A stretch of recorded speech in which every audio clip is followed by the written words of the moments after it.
Welcome to another episode of Home Sweet Home. My name is Rod McCall. And I'm Scott Nichols. So, you ever play video games? Very rarely. Okay, how about, you spend a lot of time with your grandson. Does he play video games? Oh, yeah. Okay. What kind of games does he like to play? Do you know? Mostly stuff on Nintendo. Okay. Mario games, that kind of thing. Okay, gotcha. Does he like to play like Minecraft?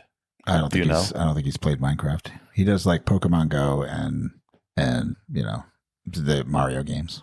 Okay. I ran across an article this summer and it rang out. It's been an issue for a very long time. Because a lot of video games kids can play, not just on their phone, but with the PlayStation, the Xbox, the computer. They can connect and link to people all over the world. Yes. Which is, I got me a PlayStation, played Call of Duty with my nephews, and because they were around the country, and it was fun. We would connect on a Saturday or on a Sunday, and we would play for 3 or 4 hours, and it was a lot of fun. We'd laugh, we'd joke, and it was a way for me to stay in contact with them, even though they were, like I say, all over the country. Right. But it's also a way for, how shall we say this? For predators to link in and, attack our children. Mm-hmm.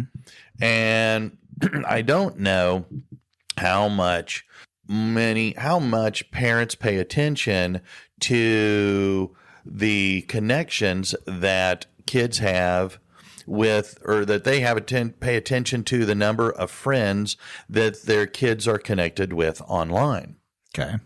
And so this article I ran into, it came out this summer. And it was titled, Online Games Kids Are Playing That Could Expose Them to Predators. Mm-hmm. Now, this isn't nothing new. No, I think anything that you're doing online can expose you to predators. Right. Oops, and so gaming is, one of those things that creates relationship, right, with the other people you're gaming with. And I know that, a lot of the kids that, I had in the classroom would play, with each other, or they would, hey, you play this game? Right. I would tell the kids, that I played video games, and I enjoy, and they go, oh, hey, what's your handle? Let's hook up. Of which I never did. Of course. But playing games with people that you physically know, right, that you know personally outside of the online world, probably isn't such a big deal, right? No. You know them, where they live, where they work, or their family members or whatever, right? You know who they are. Well, I've got a couple of younger nephews from Sherry's side of the family, and they play a lot of video games and have forever. They grew up with this. Their dad is a gamer, and I constantly ask, who are you talking to? Right. And they go, oh, my friend. And when I ask, well, do you know them outside the game? Mm-hmm. Many of the times, no, they don't. Right. And that, I believe, is what becomes the problem. And so that's why I thought, well, it might be kind of interesting. Even if it's old news, it might be a way to, I don't know, maybe touch base and kind of remind us, to be aware of, and that some of these kids they're playing. These are games that only kids like to play. Right. But it's kind of like, where do predators hang out? The playground. Yeah. And so now that the playground is online, it is an easy place for them to become acquainted with, and then they can connect outside the game in other online locations. And that can then lead to grooming. That could lead to all kinds of exploitations of our children when we think, well, shoot, they're safe. They're in their bedroom. Right. And so, it's a different world than what we grew up in, right? I couldn't play games with people unless they were right next to me. Well, yeah. Right. And then even then you could only play with one or two other people because you only had so many controllers. Or right. You go down to the arcade and you play a game there, and it's a 2-player game, and you have to alternate. But the person has to be right there. Right. Now in the online world, I mean, you connect with somebody, and you have no idea who that person really is, or if they're even remotely similar to what they're projecting to you. So, I mean, I know that from talking to my daughters, like there's, that's what you see in the dating world, on the dating apps. I mean, that's what you see. I mean, there's all these things where people are trying to trick you into giving them information or trying to groom you into a certain situation. And it's no less, I'm sure, on gaming. I wouldn't even know how to do the gaming personally. It's not hard. I can tell you that it is a lot of fun. I mean, even on my phone, I play games and I'll join, communities online because united we stand, divided we fall. Mm-hmm. But I never really talk to the people that, I'm connected to through the games. Right. So you're not connecting on the outside boards. Right. And getting to know them and those kinds of things. But when I look on those chat boards, these people are talking to each other and they're like they're pals and buddies. And it's kind of like, they're in different countries speaking different languages. So they're being translated into their own language. And so I'm not surprised, right? Like as humans, we are prone to, and we've talked about this many times, community, right? Like we are prone to those relationships. We want relationship and we want community, and online gaming and other spaces creates that community, right? Sure. It creates that social space where we can have those discussions and get to know people who are similar to us. And that's where it becomes then a bit dangerous. And that's what I found interesting about this article, because there's a lot of common games that kids love to play. And that's why I asked about Minecraft. Minecraft is a super popular game for kids to play. Sure. Of course, we had that movie that came out. Was it, the spring? I don't know. It was this summer, something like that. Yeah. I remember the movie coming out. I didn't see it. I do. I mean, I have dabbled in Minecraft. Okay. That's one. And it's fun. Yeah.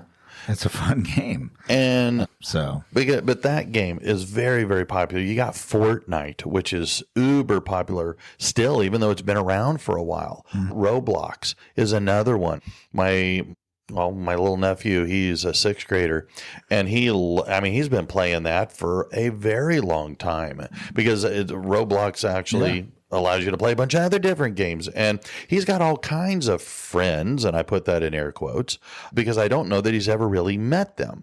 And so I'm asking, well, how do you know them? Well, I know them through the game. Well, how old are they? Oh, well, they're like I am. They're 10, they're 11, they're 12.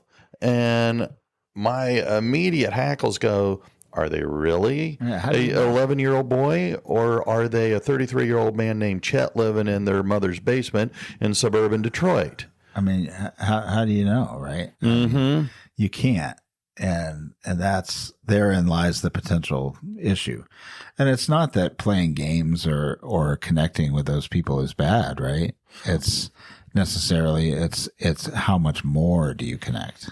Well, and what is interesting is a lot of these games, okay, mom and dad, you're doing your job. You are putting parental controls in there, trying to keep your child safe from these wackadoodles that are out there. But these games that I just mentioned, Roblox, Fortnite, and Minecraft, they're just by their very design, kids know how to, are easily able to bypass those parental controls. Sure. They've got in this article, they talk about having fake servers. And so therefore, these individuals who are out there looking to harm our children are able to provide ways around that. Mm-hmm. And so by doing that, our kids are at risk. And so, I don't know, it just kind of scared me a little bit. Then there's others that are out there, whether they're, they're like apps that you can get like Discord. So yeah, I mean, that's one of those ones that's kind of an outside board, right? So it's more of a social media platform. Okay. That you can connect. A lot of gamers use it, as I understand it. Yeah. You connect with the people that they're gaming with.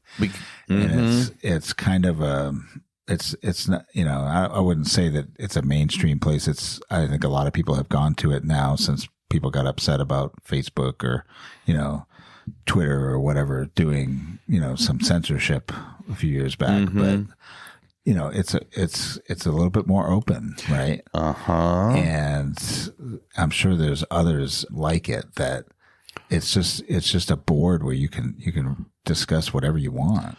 Well, they went so far as going there, not just Discord, because with Discord, you can also talk to them, not just type. Sure. You can verbally chat with each other, but then they've got VR chat because, VR goggles connected through our phones and other are becoming super popular.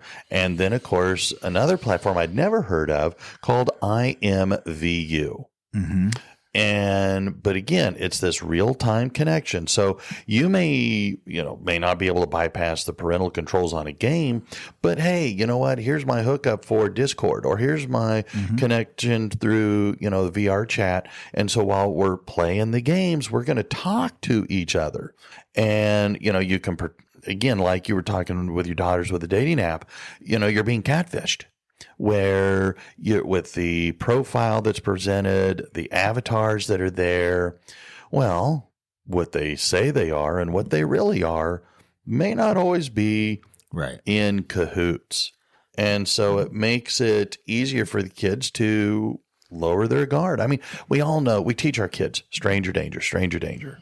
Yeah, but stranger danger, when we were taught those kinds of things, or when we taught it to our kids, they, that's, you're walking down the street and, don't go off talking to that stranger, right? Without being present and, all that.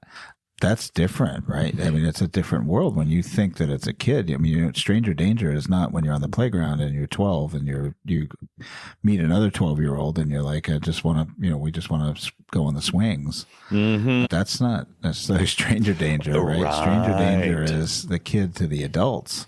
Like, don't go with a strange adult because you might never come back. Well, so, yeah. But online, when that profile is projected in a way that makes it seem like it's the kid, well, the kid's going to think that's not a danger. That's just another kid. It's that false sense of safety. And, I mean, there's everything online just needs to be questioned. And kids aren't going to question it. Well, and that's why, like I say, when I read this article, it was kind of like, it was a nice reminder that we a lot of times, especially younger parents, will be happy to give their child the opportunity to play games, because there's a lot of good educational games out there. You can really learn a lot when you're playing, Minecraft or Roblox, even Fortnite. It's, there's more than just, there's a lot of things that you can gain by playing the games. It's not just entertainment. There's a lot of skill building that can go in there, problem solving, all kinds of stuff. But you think, oh, well, they're safe. They're in the house. They're in their bedroom. But we're discovering that no, maybe they are not. One of the things that they were talking about too in this article was a platform called, I hope I say it right, but I think it's Omegle. Yeah. And they pretend and put themselves out there as part of the gaming world, but they really aren't.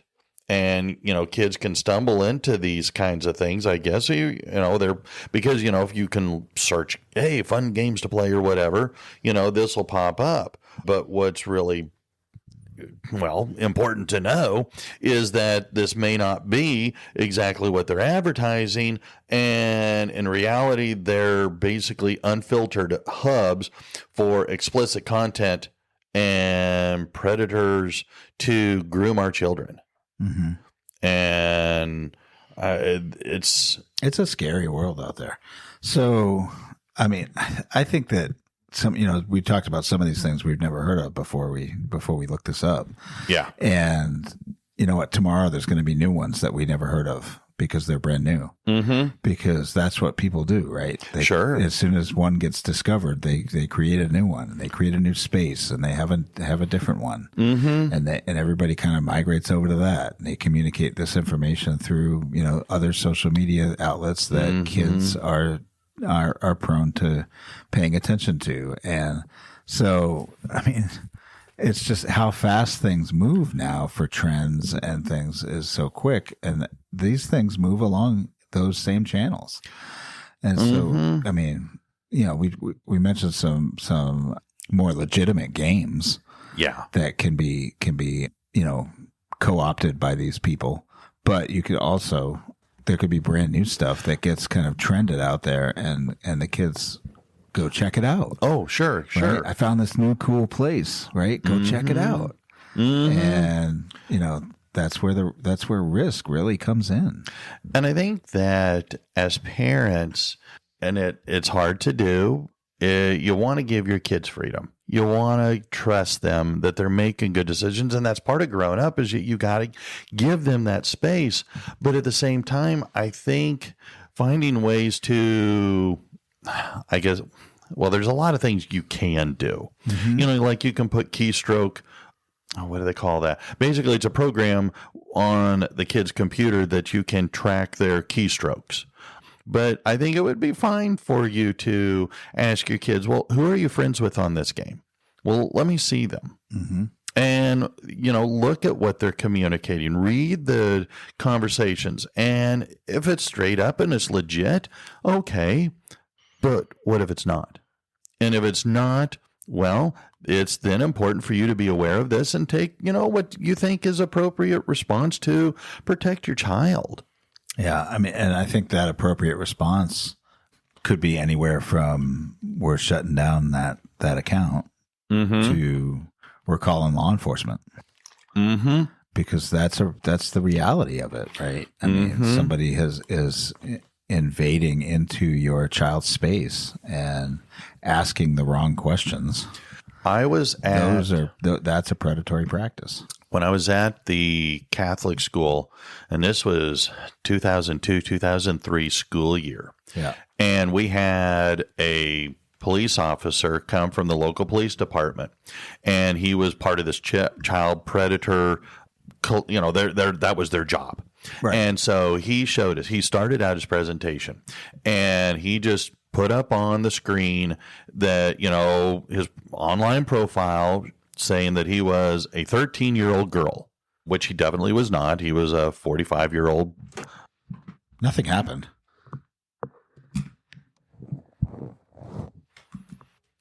That he was, like I say, he was a police officer.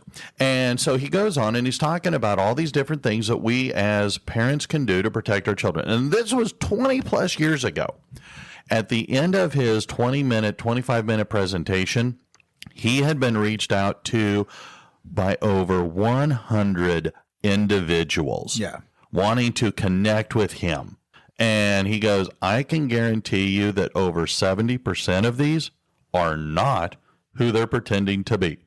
And so, reaching out. I agree with you. Contact your local police department. If you're getting something that puts your mom and dad radar up and you're going, ooh, yeah, I absolutely would. And let the police take over and let them, catch these people and put them behind bars where they belong. Most of the police departments do have a unit that is working these kinds of cases. So, I mean, all you really need is what's the game, what's the handle, maybe a couple screenshots, and they can go out there and try to make contact with that person and find out what's going on. Because you hear stories all the time of kids disappearing because they agree to meet in real life. Yeah. And so they sneak out of the house and they get the car or they ride their bike or scooter or whatever it might be. And they get to, the parking lot at, your local Walmart or, where you think it's going to be pretty safe. And voila, your 14, 15-year-old friend turns out to be a 35-year-old man named Chet from suburban Detroit. You got a thing about Chet from suburban Detroit, I think. Well, actually, it's a quote from the book Ready Player One. Oh, okay. There we go.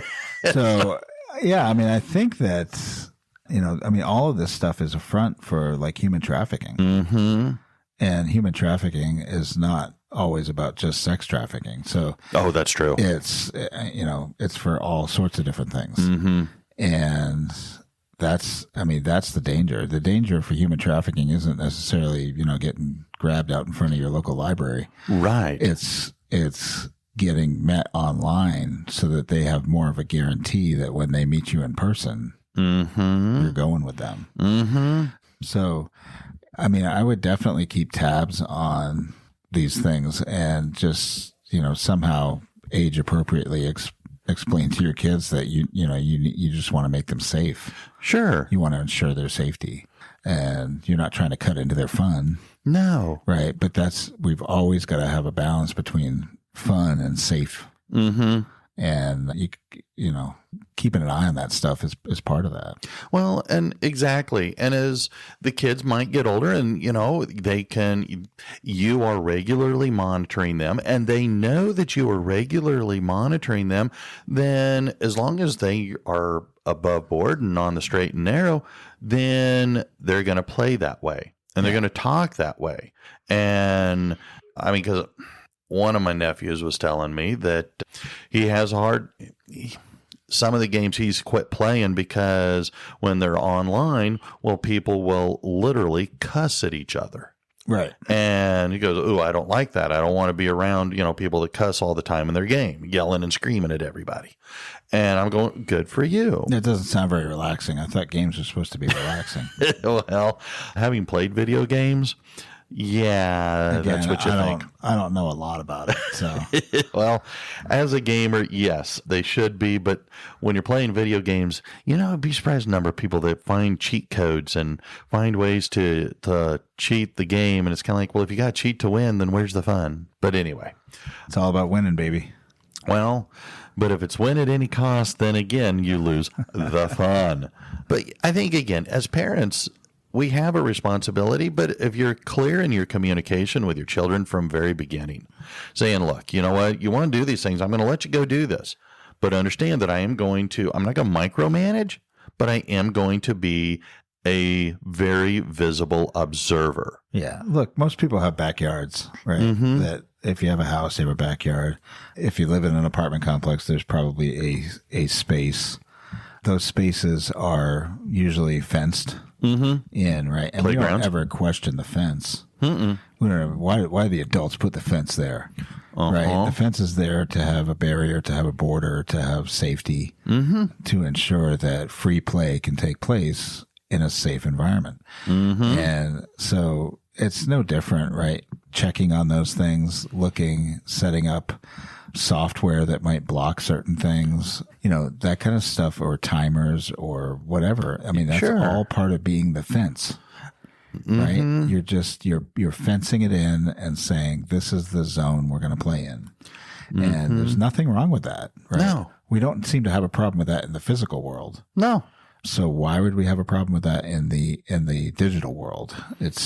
Where it's far more dangerous, by the way. Your neighbor, if you didn't have a fence between yours and your neighbor's house, it probably wouldn't be a big deal. Your neighbor's probably okay. Probably, right? Hopefully. Yeah. And it's, like I say, I think that if we are, as parents, as adults, just be straightforward. And again, it's not a micromanage of everything they do. You don't have to be online every time they're online, but take regular periodic checks of, what games are they playing? Who are they connected with? What kind of communication is being given? And protect. And also, have you been asked any weird questions? Oh, yeah. I think that's because that's a red flag to me. If I'm getting a weird question about where I live, where I go to school, those kinds of things. If you don't know the person, you're not sharing personal information. Yeah. And so if they're asking for personal information, that's a red flag. There's no need to know that in order to play the game. No. And so, I mean, if you want to say, you could talk about what books you like or whatever, but like if you add other personal identifiable information to that, now I know where you live. Well, now I know what you do. Now I can learn your schedule. Like, all those things that's the issue. I mean, if you want to say, well, I live in Texas, right? That's fine. But if you want to say, well, I live in this town and I go to this school and I'm a seventh grade kid, well, now you've given that individual, you're right, all this information to figure out who they are, what they look like, and from that they can, continue to look online. It's no different than when you have surveys that are out there and say, oh, so what's your anniversary and what was your mother's maiden name? And all these things are the pieces of information that we need to know in order to get your passwords. Yeah. And so there's no reason for that. Right. Don't share any of that stuff. And then if you have a conversation so that if your kids are being asked weird questions, they'll tell you. And it's hard. You want to give your kids that space, that freedom.